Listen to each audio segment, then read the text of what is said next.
नमस्कार दोस्तों, मैं अनय शुक्ला स्वागत करता हूं आपको इस YouTube चैनल पॉलिटेक्निक मंत्रा में।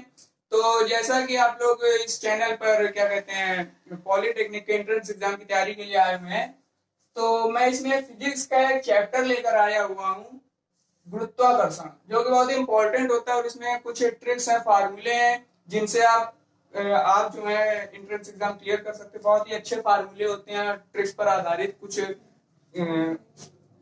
सवाल भी मिलेंगे आपको दूसरे वाले पार्ट में। तो पहली हेडिंग है इसमें गुरुत्वाकर्षण। गुरुत्वाकर्षण के जो फैक्ट होते हैं, क्या होता है? गुरुत्वाकर्षण सबसे कमजोर बल होता है, प्रकृति में सबसे कमजोर बल होता है गुरुत्वाकर्षण। इससे कमजोर बल कोई बल नहीं होता है। और एक चीज सबसे प्रबल, जो सबसे क्या कहते हैं कमजोर, तो गुरुत्वाकर्षण सबसे प्रबल बल कौन सा होता है? तो वो होता है नाभिकीय बल, जो कि परमाणु के अंदर होता है। ठीक है। दूसरी हेडिंग है केंद्रीय। यह केंद्रीय और संरक्षी बल होता है। ठीक है। गुरुत्वाकर्षण किस प्रकार का बल है? यह केंद्रीय बल है और संरक्षी बल है।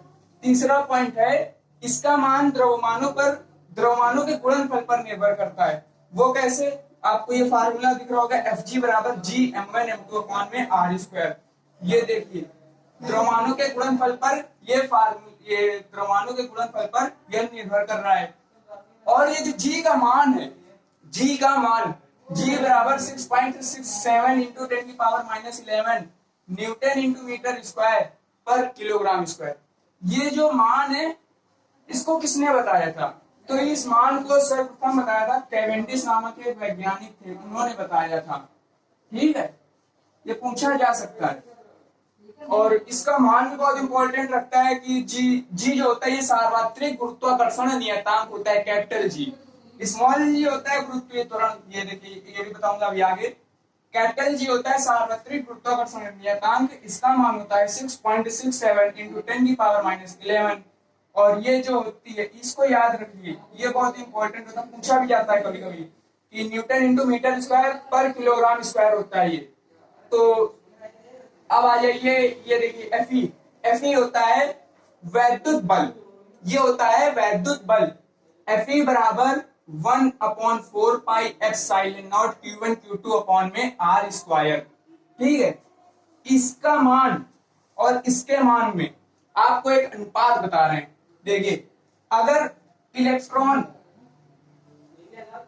और इलेक्ट्रॉन ये दो कण हैं, तो देखिए Fe और Fg में आपको अनुपात बताना है। तो इलेक्ट्रॉन जब दो अणु रखे होंगे तो Fe अपॉन Fg इनका अनुपात क्या होगा? तो मैंने आपको बताया था Fg जो सबसे कमजोर बल होता है, तो ये सबसे कमजोर होगा, तो इसमें त्रिज्या गुणा के अनुसार यहाँ पर हो जाएगा 10 1 मिनट, यहाँ पर 1 होगा ऊपर। ठीक है। और यहाँ पर आएगा 10⁻43। अब आप समझिए इधर, Fe बराबर 1 है, क्योंकि Fe का मान ये दिया हुआ है। Fg सबसे कमजोर बल होता है, तो यहाँ पर माइनस है। अगर आपसे कोई पूछेगा 10⁻43 और 1 में बड़ी वैल्यू किसकी है, तो आप बताएंगे सीधे से ये एक ही वैल्यू जो होगी वो 1 बड़ा होगा, 10⁻43 छोटा होगा। तो Fg छोटा है और Fe बड़ा है। आप ऐसे याद रख सकते हैं ट्रिक से। ठीक है। और इधर ही होगा, अगर इलेक्ट्रॉन और प्रोटॉन हो, दो कण हो, इलेक्ट्रॉन और प्रोटॉन हो आपस में, तो क्या होगा? Fe और Fg का मान, तो Fe और Fg में तब इसका मान होगा -39। आप हमेशा याद रखिएगा कि G हमेशा कम होता है, तो इसमें माइनस ही रहेगा। Fe ज्यादा होगा तो इसलिए ये धनात्मक रहेगा, और एक हमेशा वैल्यू बड़ी ही होगी माइनस से। ठीक है। ये हो जाएगा इलेक्ट्रॉन और प्रोटॉन से। अगर प्रोटॉन और प्रोटॉन हो, प्रोटॉन से आपका आएगा Fe और Fg का मान 10⁻36। ये आपसे कुछ वैल्यू है, ये पूछी जाती है, ज्यादा इंपॉर्टेंट नहीं, लेकिन हाँ मैंने बता दिया है आपको सिर्फ। अब आइए, ये अगली हेडिंग है गुरुत्वीय त्वरण, मोस्ट इंपॉर्टेंट हेडिंग है। गुरुत्वीय त्वरण क्या होता है? पृथ्वी द्वारा किसी पिंड पर लगाया गया त्वरण ही गुरुत्वीय त्वरण होता है। ठीक है। गुरुत्वीय त्वरण का जो ये देखिए वैल्यू लिखी हुई है, G बराबर Gme/re²। इसके अनुसार पृथ्वी की जो क्या कहते हैं गुरुत्वीय त्वरण का मान होगा, तो आपको मालूम होगा कि पृथ्वी जो होता है वो अंडाकार होती है। तो देखिए ये पृथ्वी अगर अंडाकार है और ये इसका केंद्र है, ये इस प्रकार से आप देखिए, ये जो हो गई ये भूमध्य हो गई, और ये जो हो गई ये ध्रुवों पर रेखा हो गई, ये ध्रुवों के हो गई, और ये भूमध्य पर है। अब आप ये देखिए किसकी त्रिज्या अधिक है, भूमध्य की त्रिज्या अधिक है, ये आरी ये वाली अधिक है, और ये वाली कम है, ध्रुवों वाली कम है। तो इससे आप एक रिलेशन देख रहे होंगे कि जी प्रोपोर्शनल आर ई स्क्वायर से, कि अगर आर ई भूमध्य पर अगर त्रिज्या ज्यादा है तो वहां पर गुरुत्वीय त्वरण का मान कम होगा, और ध्रुवों पर ये दूरी कम है आर ई, तो यहाँ पर जी का मान अधिक होगा। इससे मतलब ये निकला कि ध्रुवों पर गुरुत्वीय त्वरण का मान अधिक होता है और भूमध्य पर कम होता है। ठीक है, अब आ जाइए अगली हेडिंग में। अगला पॉइंट है कि ये अंतर इसका कितना होता है, इसका और इसका अंतर कितना होगा, ये कितनी बड़ी होगी इससे त्रिज्या, भूमध्य वाली त्रिज्या ध्रुवों से कितनी बड़ी होगी, तो ये होती है 21 किलोमीटर। ठीक है, और जो गुरुत्वीय त्वरण होता है वो अनंत पर, और जो पृथ्वी का ये केंद्र है और जो अनंत पर है, अनंत पर यहाँ पर गुरुत्वीय त्वरण का मान 0 होता है। ये कुछ पॉइंट है जो आपको याद रखने पड़ेंगे। अब आ जाइए कोणीय वेग पर निर्भरता, तो इसके लिए फार्मूला होता है, तो तब गुरुत्वीय त्वरण बनेगा जी डैश बराबर G minus R E omega square cos square lambda, ये फार्मूला होता है। ठीक है, आर ई पृथ्वी की त्रिज्या होती है, ओमेगा कोणीय वेग, ओमेगा कोणीय वेग से अगर पृथ्वी घूम रही हो तो, अगर लैम्डा, लैम्डा जो 0 हो जाएगा। ठीक है, लैम्डा 0 कब होगा, ये होगा ध्रुवों पर, यहां पर एक मिनट, लैम्डा ध्रुवों पर 90 होगा, 90 हो जाएगा ध्रुवों पर। तो जब ये 90 हो जाएगा तो cos 90, cos 90 कहते 0 हो जाएगा, 0 होने से जी डैश बराबर जी आ जाएगा। ओमेगा 0 हो जाए, ओमेगा 0 होने से भी यदि पृथ्वी घूमना बंद कर दे, ओमेगा 0 हो गया तो जी डैश बराबर जी ही होगा। यानी कि अगर पृथ्वी घूमना बंद कर दे तो आपका गुरुत्वीय त्वरण ध्रुवों पर सबसे अधिक होगा। ठीक है, अब अगली हेडिंग आ जाए, यदि कोणीय वेग 17 गुना हो जाए ओमेगा का, तो दिन और रात की अवधि कितनी होगी, तो ये होगी 1.41 घंटे। ठीक है, दिन रात की अवधि होगी 1.41 हॉर्स। यदि पृथ्वी का जो कोणीय वेग ओमेगा है वो 17 गुना हो जाए, 17 गुना कर दिया जाए। ठीक है, ये हो गया। अब आ जाइए आप लोग अगली हेडिंग की ओर। तो अगली हेडिंग है, तो अगली हेडिंग में मैं आपको बताऊं कि अगर इसी फार्मूले में जो मैंने गुरुत्वीय त्वरण का लिखा था जी बराबर capital G M E upon R E square, इसमें अगर एम कांस्टेंट कर दिया जाए, ये एम ई कांस्टेंट कर दिया जाए, एम अगर एम आपका कांस्टेंट हो जाएगा, सवाल पूछा जा सकता है कि एम नियत रखते हुए ये करें तो क्या होगा, तो इसमें जी प्रोपोर्शनल 1 अपॉन आर ई हो जाएगा, आर ई स्क्वायर। ठीक है, इससे आप ये निकाल सकते हैं कि पृथ्वी की त्रिज्या अगर m कांस्टेंट करते हुए इतनी घटाई गई या इतनी बढ़ाई गई तो g का मान में क्या परिवर्तन होगा, तो इससे आप ये सवाल निकाल सकते हैं, ये ट्रिक होती है। अब आ जाइए m के वजह से m कांस्टेंट था, अब इसमें अगर d कांस्टेंट डेंसिटी कर दी जाए, तो अगर डेंसिटी कांस्टेंट m बराबर आपको फार्मूला मालूम होता है, द्रव्यमान बराबर आयतन गुणित घनत्व, अगर ये d कांस्टेंट होएगा, m की जगह पहले आप ये फार्मूला रख देंगे v बराबर, और v आयतन होता है, आयतन किसका, गोले का, क्या होता है, द्रव्यमान बराबर आयतन गुणित घनत्व, आयतन आयतन आपका मालूम होता है गोले का 4 पाई आर स्क्वायर और आर क्यूब होता है, तो 4 पाई आर क्यूब के अनुसार ये हो जाएगा, और टी आपका ये डेंसिटी कांस्टेंट रख दी जाए तो ये सब कुछ कांस्टेंट हो जाएगा, तो m भी कांस्टेंट, अगर m कांस्टेंट और g भी कांस्टेंट और ये प्रोपोर्शनल में आर से ऊपर चला गया तो यहाँ पर g प्रोपोर्शनल आर बन जाएगा। ठीक है, इससे ये साबित होता है कि अगर आपका d कांस्टेंट रखते हुए पृथ्वी की त्रिज्या जितनी भी घटाई बढ़ाई जाएगी तो उतनी ही गुरुत्वीय त्वरण में भी कमी या वृद्धि होगी। और इसमें क्या होता है, अगर द्रव्यमान कांस्टेंट रखा जाए तो अगर आपकी 1 मीटर कमी की जा रही है तो इसमें 2% की वृद्धि हो जाती है, विपरीत होता है और दोगुना होता है, इस प्रकार से इसमें हो जाएगा। अब आ जाइए आप लोग अगली हेडिंग की ओर।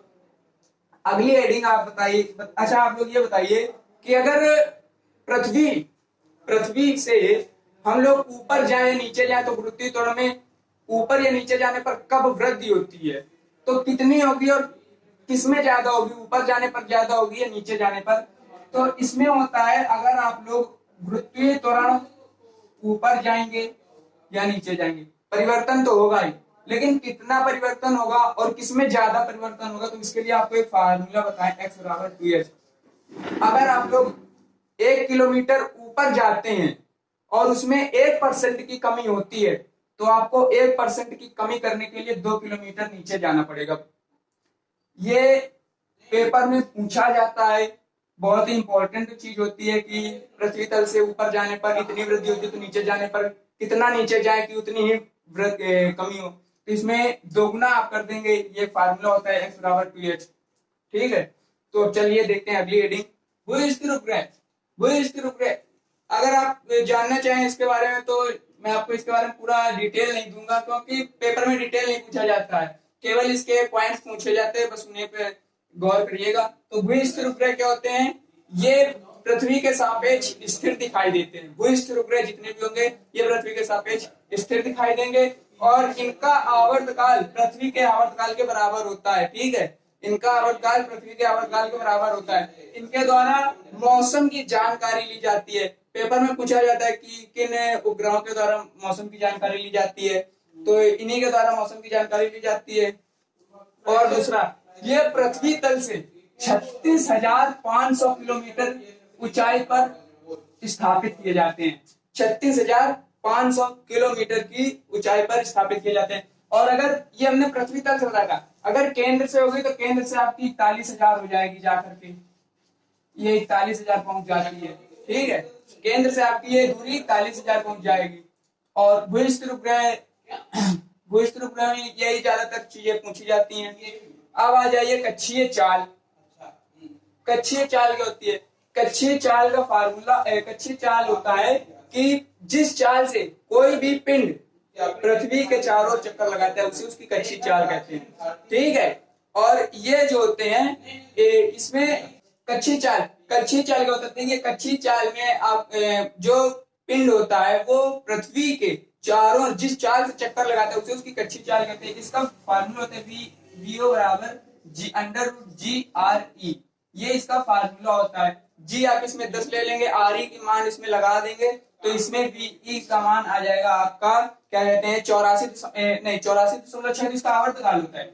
T बराबर 84.6 इसका आवर्तकाल होता है। कोई भी अगर पिंड किसी भी पृथ्वी के चारों जब चक्कर लगाता है तो उसका आवर्तकाल हो जाता है, और इसका मान आएगा 8 किलोमीटर पर सेकेंड। ठीक है, 8 किलोमीटर पर सेकेंड इसका ये मान आएगा, और ये आवर्तकाल हो जाता है कक्षीय चाल। इसमें इससे ज्यादा पूछा नहीं जाता, बस ये इंपॉर्टेंट चीजें रखती कि टी क्या होता है, वी क्या होता है। अब आ जाइए पलायन वेग। पलायन वेग क्या होता है, पलायन वेग होता है VE बराबर √2VO, ये इसका √2 गुना होता है पलायन वेग का।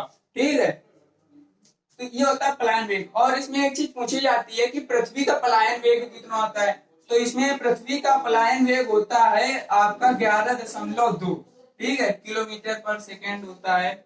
इसमें क्या कहते हैं इसका मात्रक, और इसमें चंद्रमा का भी होता है, हाँ चंद्रमा का भी होता है, चंद्रमा का पलायन वेग होता है इसमें, क्या कहते हैं आपका कितना, अरे 2.4 किलोमीटर पर सेकेंड। ठीक है, ये आपका चंद्रमा का हो जाता है। पृथ्वी का 11.2, ये इंपॉर्टेंट चीज होती है, ये भी पेपर में आ जाती है। और इसमें कुछ अब पॉइंट्स बताएंगे कि पलायन वेग को इतने गुना कर दें, इतने परसेंट बढ़ा दें। तो देखिए पलायन वेग, अगर कक्षीय चाल का आप 41% बढ़ाएंगे तो पिंड पलायन कर जाएगा। पिंड का पलायन होना होता है कि वह वेग से फेंका जाए पिंड जिससे वापस ना आए। तो अगर आप 41% कक्षीय चाल बढ़ा देंगे तो पिंड पलायन कर जाएगा, फिर वो वापस नहीं आ पाएगा। और दूसरा है, अगर आप गतिज ऊर्जा को दोगुना कर देंगे तो पिंड पलायन कर जाएगा।